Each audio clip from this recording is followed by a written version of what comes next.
Hello, I'm Paul Martin. It's still summertime. We've got a few more days of summer before term starts again. And summertime always reminds me of something that happened a few years ago. We took our young children on holiday to Spain.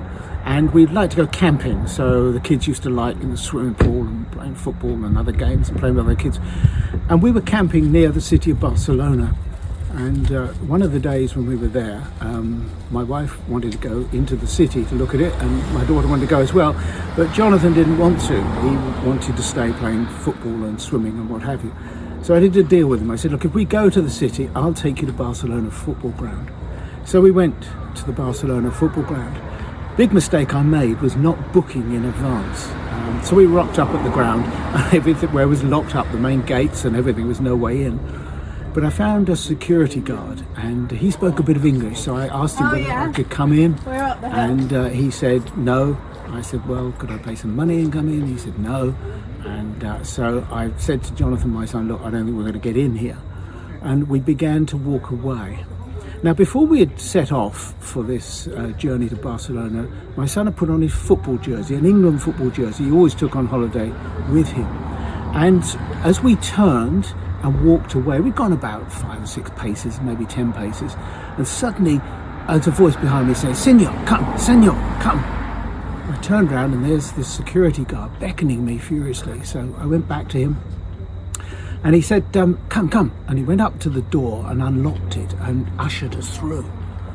And I said to him, but hang on a minute, you said we couldn't go through there and it was closed. And he said, Lineker. And he pointed at my son.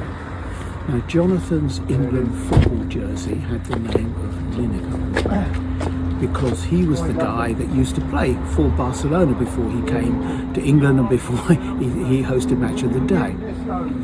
So in we went, and we went round the stadium. We saw everything. We were allowed to go into the trophy rooms, the changing rooms, up to the pitch, up in the stand. And when we'd had our fill, we left the ground. As I reflected on that incident, I reflected the fact that we got allowed in, not because we paid money, not because we were English, but because of one person, Lineker. The name got us in to the football stadium. Now, this life that you and I live, one day will come to an end. We'll stand before God, and if he says to us, why should I allow you into my heaven? It's no good saying, well, I live in Kent, or I pay my taxes, or I've tried to live a good life. The only way you'll get into heaven is through Jesus Christ, the name of Jesus. If you can say, Jesus is my Lord, my friend, and I asked him to direct my life, then you will get into heaven. That is the Christian message. So may God bless you this week, and remember that if Jesus is the center of your life, you will go to be with him in heaven one day.